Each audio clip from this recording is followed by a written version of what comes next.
So Miri, can you introduce yourself and tell me a little bit about what you do at ADL and your role? Sure. So nice to talk to you today. I'm Miri Cypers, and I am the Regional Director for the ADL in the Pacific Northwest. We serve the broader region, but I'm based in Seattle, and I've held this position for 4 years.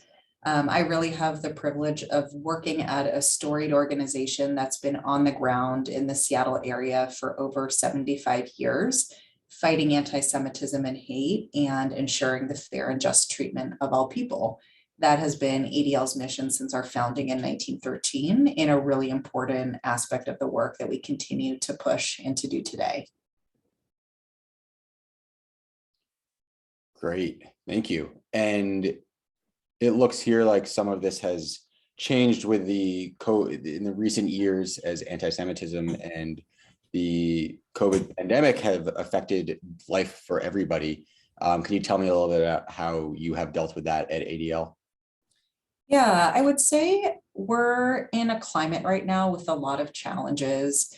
I think layered on COVID has just been a climate of rising anti-Semitism and hate and extremism over the past couple of years. So it's really been a time where we at ADL are on high alert, fighting hate in our communities, speaking out, really making efforts to scale our programs. And on top of that, with COVID, really grappling with how can we be a vibrant community-based organization that is serving people, that is doing the important work that we do in communities, but is still reaching people. And COVID has been a huge challenge for us, but also a blessing, because I think it's pushed us to make our work more virtual, more accessible, and more equitable. So I think there are some silver linings to the pandemic, but it certainly has been a few years of immense challenges as we've navigated a world in which our climate seems to be much more desensitized to the issues of anti-Semitism and hate, and layered upon that a pandemic that has really severed a lot of ties with people in their community, and I think exacerbated a lot of polarization and misinformation and disconnection that people have with one another. Mm-hmm. And can you tell me about some of the ways that you've fought the this rising anti-Semitism in recent years? ADL has always had this theory of change that has been rooted in the idea that is really powerful, that's embedded in our mission, that none of us are free until all of us are free. We fight anti-Semitism and hate, and we work for the just treatment of all. So I think that important through line is something that has really carried with us, especially today, as we've seen not only the Jewish community, but other marginalized communities experience discrimination in different forms of injustice. And I think ADL's approach is really powerful because our belief is that there's no silver bullet to the issue of hate. There is no one solution that's going to solve this age-old problem. You need an all-society holistic approach that's going to tackle these kinds of issues. So the day-to-day work that we do at both the national level and on the ground here in the Pacific Northwest and in other regional offices is that comprehensive and integrated approach. It's educating the next generation around addressing bias and anti-Semitism, working hand in hand with school communities and K-12 schools to create places of belonging for all students. We're incredibly proud that we've scaled our No Place for Hate initiative over the past few years to now reach 45,000 students, mostly across Washington and Oregon in K-12 schools, in addition to droves of more educators than ever before. We also are dedicated to tracking and collecting data and speaking out about the rise of hate and extremism. And that kind of data really is able to inform our approaches and enable us to shine a bright light on the kind of trends and activities that we're seeing. So every day we will be tracking extremist and hate-based activity in our different communities, working hand in hand with community partners in law enforcement, in the media, and the public to really talk to people about what we're seeing and what kind of challenges are arising. We have another bucket that's focused specifically on advocacy, where we are on the ground working in local, state, federal, and even in the courts to advance civil rights policies, whether it's amicus briefs or pushing for stronger laws in various legislatures. That is a really crucial piece of the puzzle. And then the final one, in the final bucket that we do here in the Pacific Northwest and across the country, is we actually intake reports about hate when different communities experience anti-Semitism or racism or xenophobia. And we have staff here that intakes that data, that works with individuals and communities impacted by hate to offer our resources and our expertise and our advocacy. And we track all of that and compile it and share it with the public. So a lot of our work is proactive around educating and advocating, and a lot of it is about tracking and shining a light on what's actually happening on the ground. Wow, that's amazing. So going through those four main areas, it sounds like, let's start with the outreach to students. I have to imagine that's changed a lot with the COVID pandemic, trying to reach students where they are. Yeah. Have you had any challenges with that?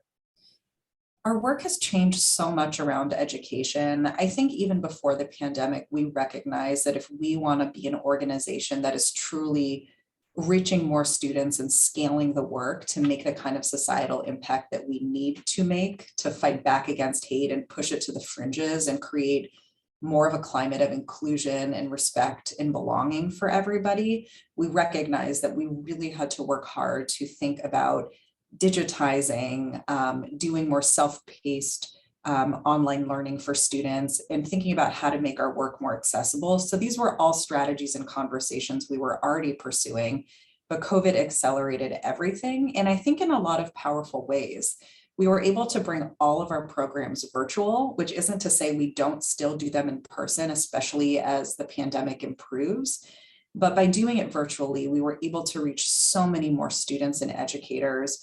We did find one of the biggest challenges with COVID was just the huge burnout that students were feeling with so much online classes in some of the earlier pandemic times. So we definitely tried to adapt as much as we could to make our work engaging and sometimes shorter, to think more about how to adapt to the needs of students and make it as relevant and thought-provoking as possible. But I think what we also found was that even though it might have been harder to reach students at certain points in the pandemic, especially with the racial justice protests that were happening around the death of George Floyd and Breonna Taylor and so many others, educators were really the ones stepping up. And even though they had so many burdens and still do in terms of the tremendous challenges they're facing, I think they were feeling a huge sense of responsibility for how to talk about these big social justice and equity issues in their classroom and with the students that they're serving. So I think that was an avenue where we really found a huge appetite for reaching educators specifically, as opposed to only K through 12 students. So I think we've experienced a lot of different waves and trends and different adaptations for how we deliver our work. And I think right now we're in an interesting place where we've really built out our menu more. We can do hybrid, where we are virtual and our facilitators are co-facilitating and students or educators are in person. We can do totally virtual and we can do totally in person. So I think COVID has really accelerated a lot of the accessibility that's been really powerful for the ADL to reach more people. And it's also had us diversify the ways that we're reaching more audiences of students.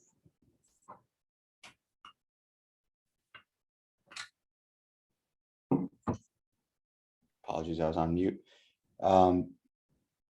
With the digital learning, I'm curious if that has changed at all with your relationship with national ADL chapters or other regional directors. Have you shared the programming or hosted national events that you normally couldn't? I'm curious to learn more about that. One of the things that ADL did really early on in the pandemic was seize on this idea that you can fight hate from home, that you don't have to be in your office or in your community or out and about to really be able to educate yourself and reflect on the issues of the day and be able to have the tools to be a good advocate. So I think a really powerful program that did originate early on from the National ADL was the Fighting Hate from Home series, which is an ongoing series that gives people across the country who want to plug in and learn about the most interesting and compelling issues of the day to have that kind of outlet. I think what we found here regionally is there was a tremendous amount of interest, a surge, a wave of people in the beginning who really wanted to learn from ADL Pacific Northwest about what were the most compelling and interesting civil rights and anti-hate issues of the day. And we brought in experts from across the region to talk about the history of racism and to do interactive trainings around addressing bias and having courageous conversations. But I think what we really found that as people became a lot more acclimated to the pandemic and being at home and just facing a lot of burdens and challenges with everything that we have on our plates, the virtual interest really waned. So what we did was we tried to really challenge ourselves to think about how are we best communicating with our audiences? How can we have people take information on the go? And what kind of tone do we want to set for our community? So something that we came up with a lot of community and staff input was actually starting a podcast called Pacific Northwest Coffee and Conversation. And I think because the work of ADL can be really heavy and hard, we tried to focus on the uplifting stories of leaders in the Pacific Northwest who are fighting for social justice and equity in their communities and fighting hate.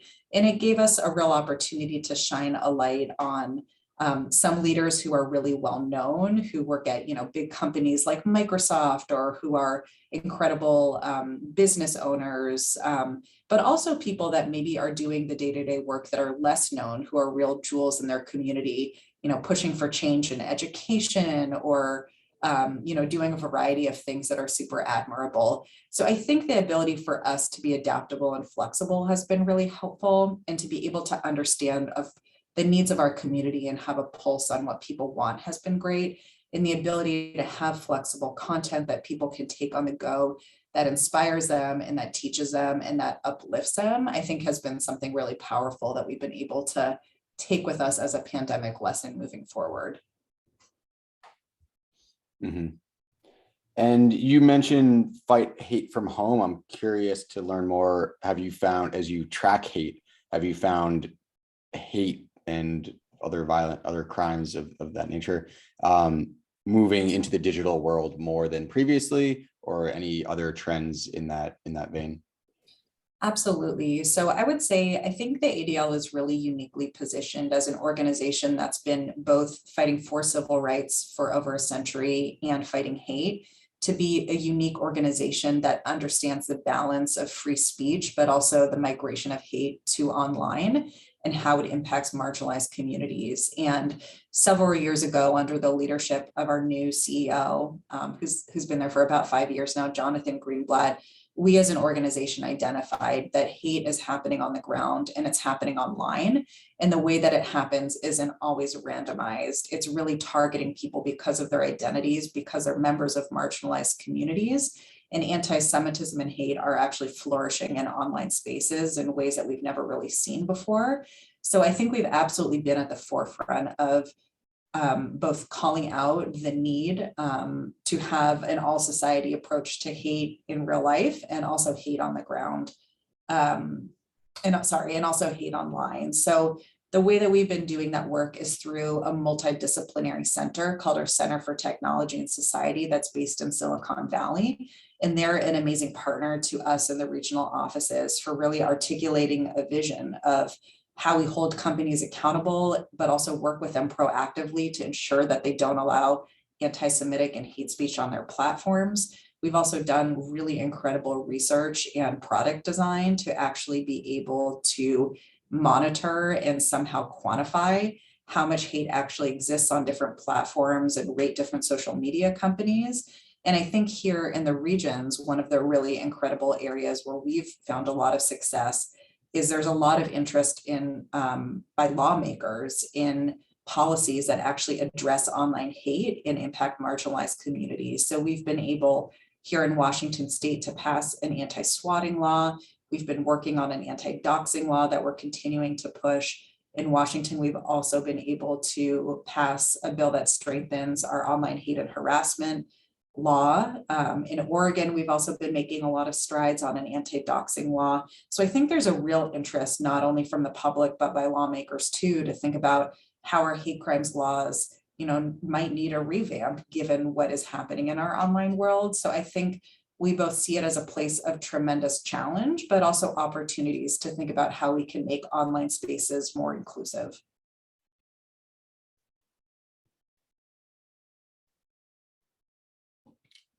Yeah. Can you tell me more about the specific work that ADL has done in advocating for these laws? Yeah, we have several big strategic plans that we've put out: protect and repair.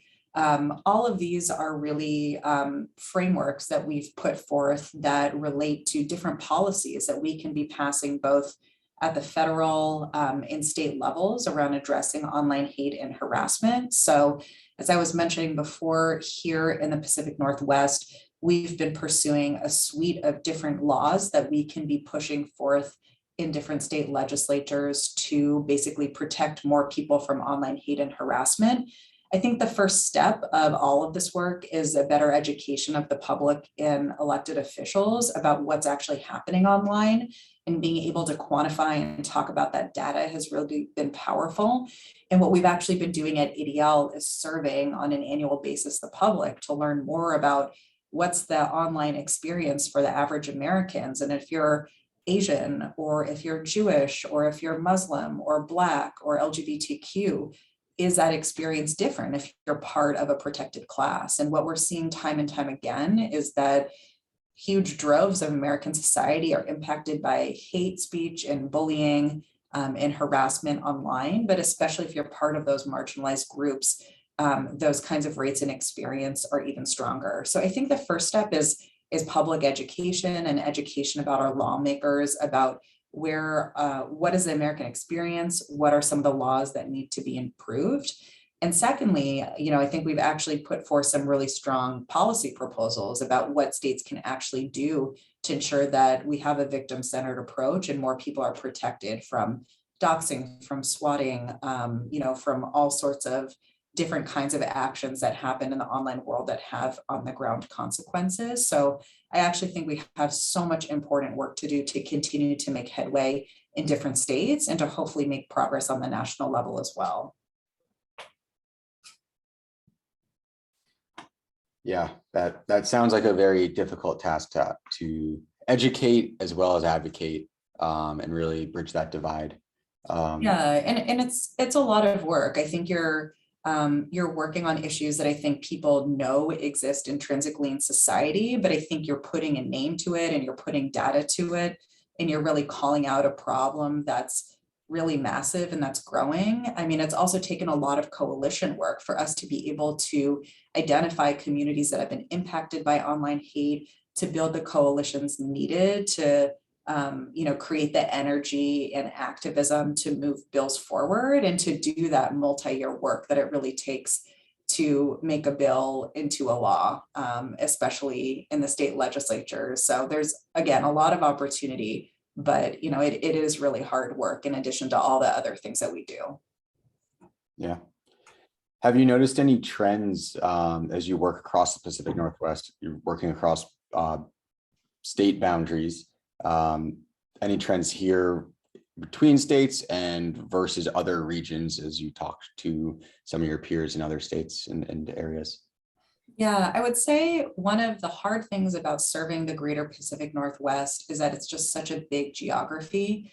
And when you're talking about Seattle or Portland or more denser urban areas versus more rural areas, the divides are really different in demographics and in political affiliations and all of those things. So, I feel fortunate though, because I think it's a constant learning curve for our staff to be constantly learning from the regions that we serve about the different issues, challenges, and also different cultural pieces that make certain states or areas unique.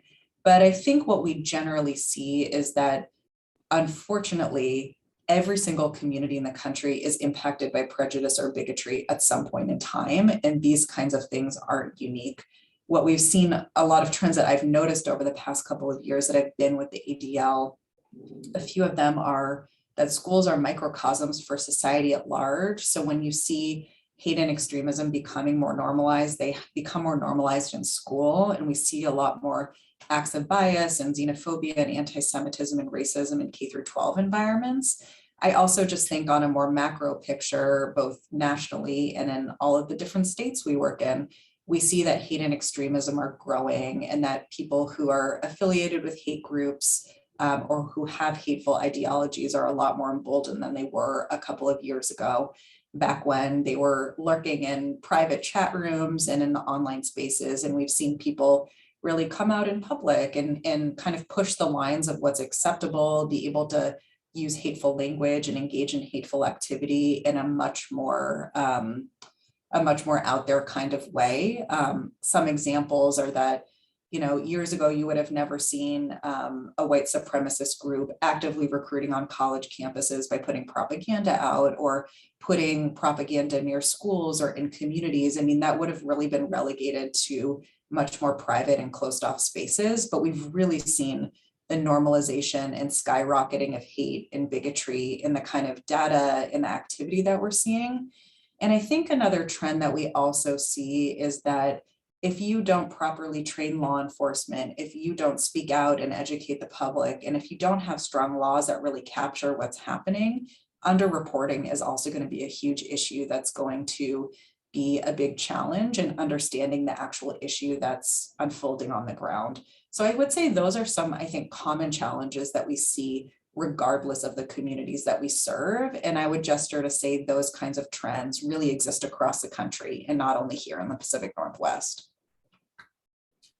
Yeah, those sound like very difficult problems to deal with. I'm impressed with the work you're doing.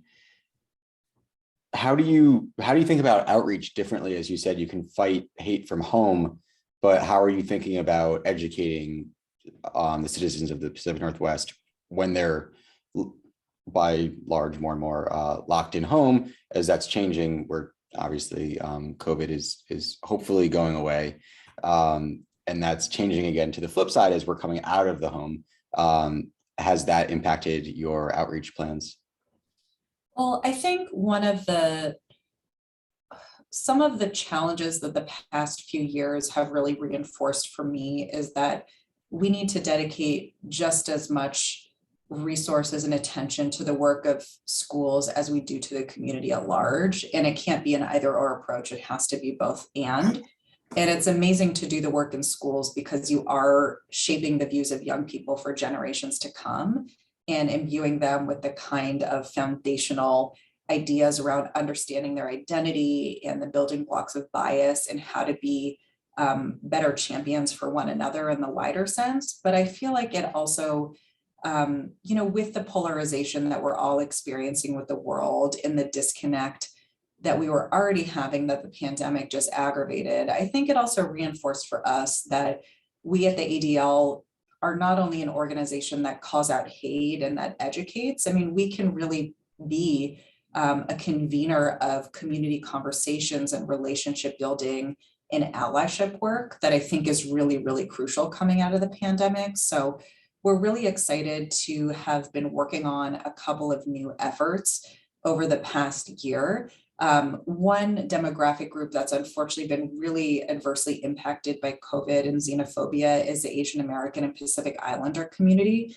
specifically the East Asian community that's been targeted. And we've actually been working on launching a pilot initiative in Seattle around bridging divides between the Asian and Jewish communities and thinking more about learning about shared history and identity and culture and what allyship looks like in challenging times. So I do think I really want to push our organization to be one that really dreams big about how we can be part of the social fabric of our different communities that encourages connection and community building, because I do think ultimately that does lead to a community that's healthier and that's safer and that's more inclusive for all people.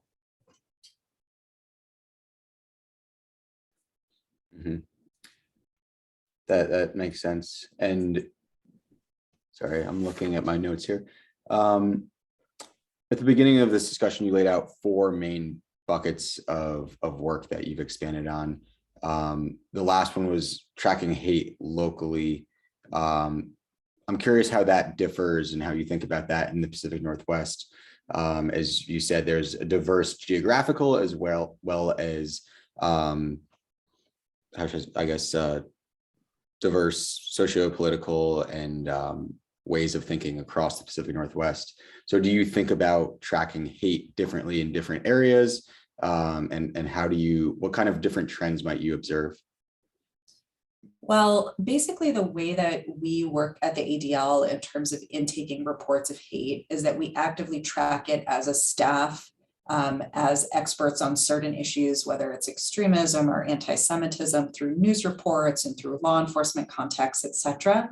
But we also are an organization that really relies on our community to report directly to us what they're seeing, whether it's leaders who are contacted by their constituents who pass on information to us, or community members themselves that call or email or use our reporting form to tell us what's happening in their schools, in their workplaces, in their communities. And we have a variety of ways that we show up and we support and we counsel people basically to be able to navigate challenging conversations around anti-Semitism and different forms of discrimination.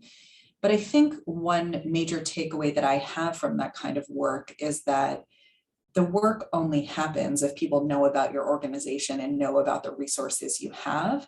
And a lot of times it can be hard when you see numbers going up around hate-based activities and anti-Semitic incidents that happen, because it shows a dark underbelly of society that's unfolding, unfortunately, in our communities.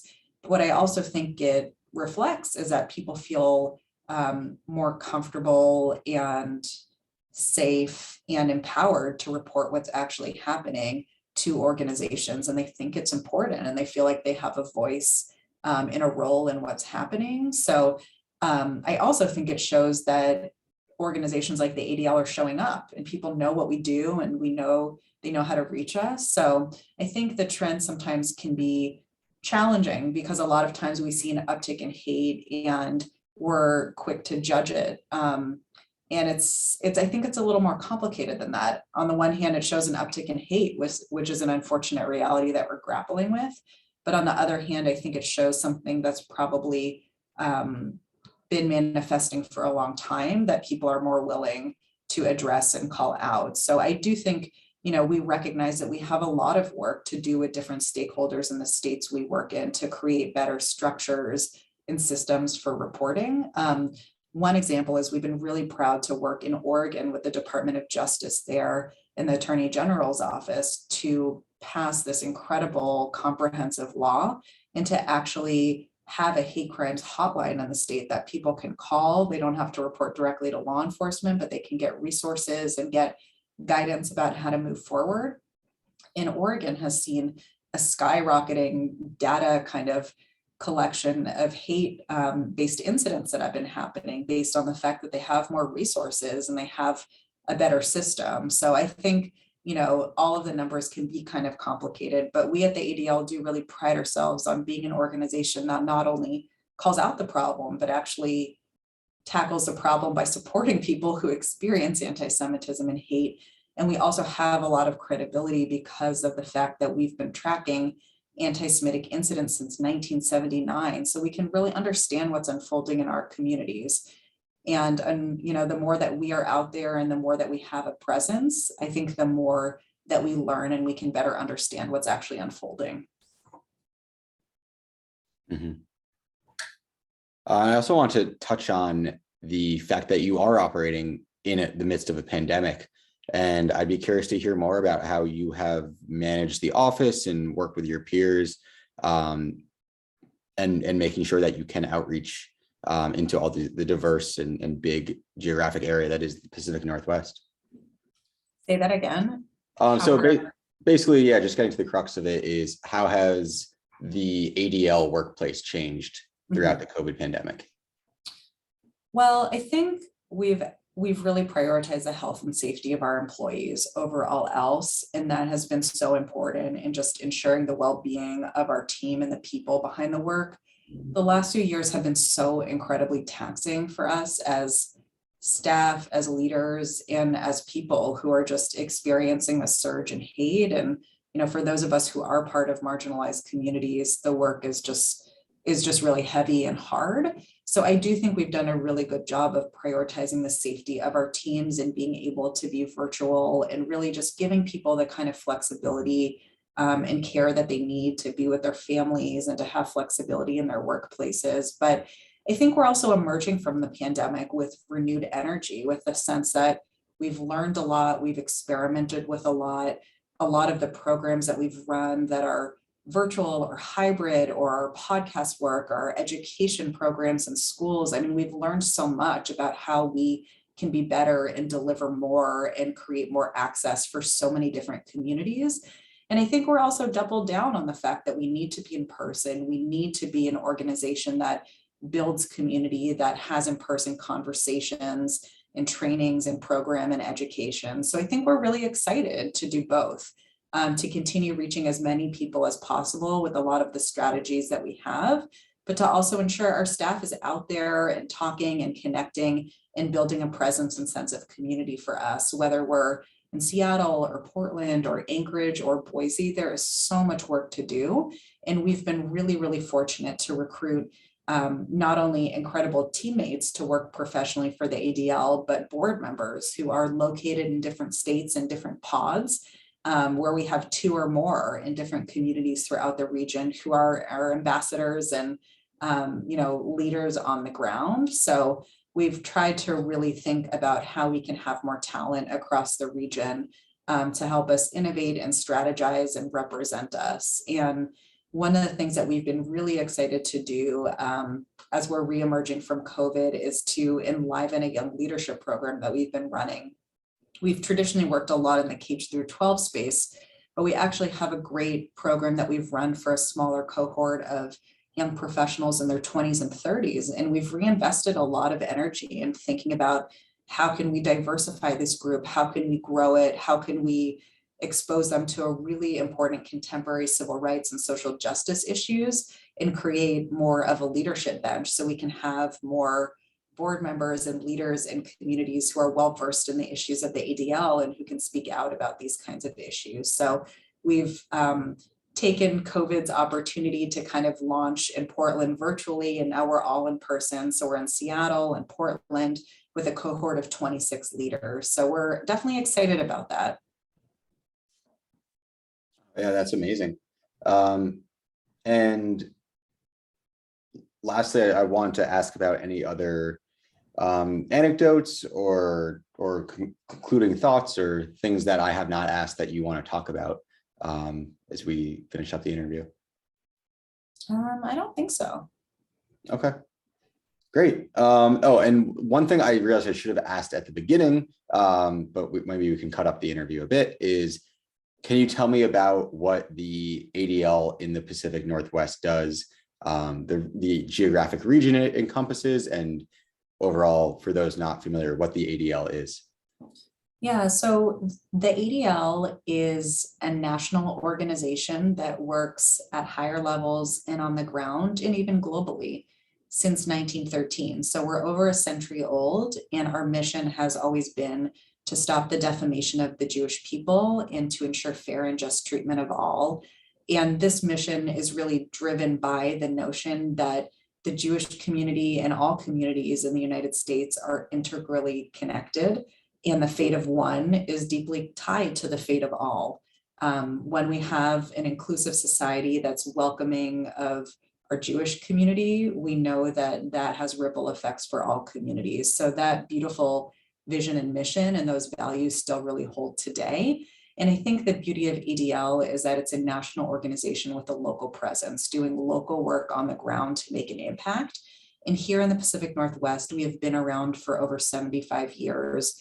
We serve a broad geographic region of Alaska, Idaho, Montana, Oregon, and Washington from our base in Seattle.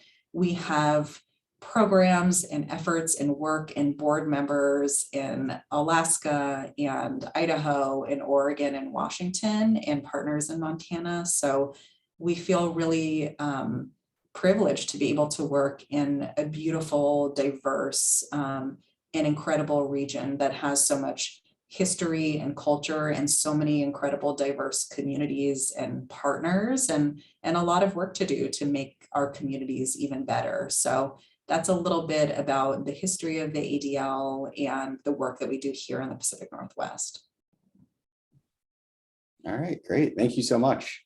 Yeah, my pleasure.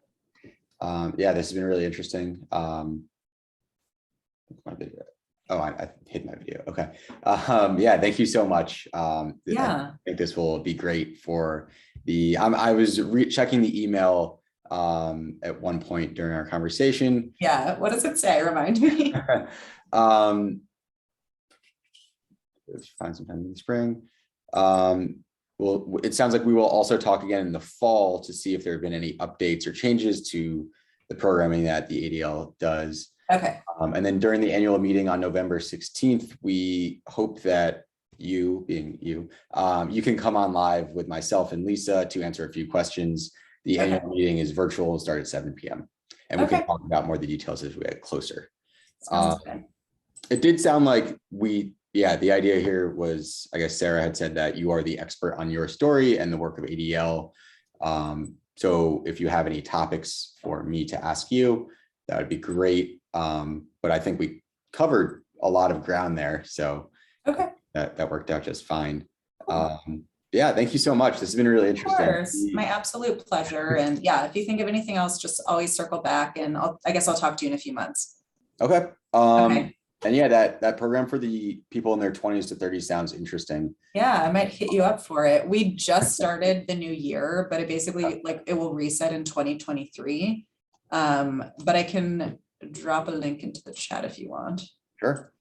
Okay, it's really great. I'm like super blown away. We have a really, really interesting group of people this year. Yeah. Let me just grab it from our website, which is admittedly horrible. Okay, so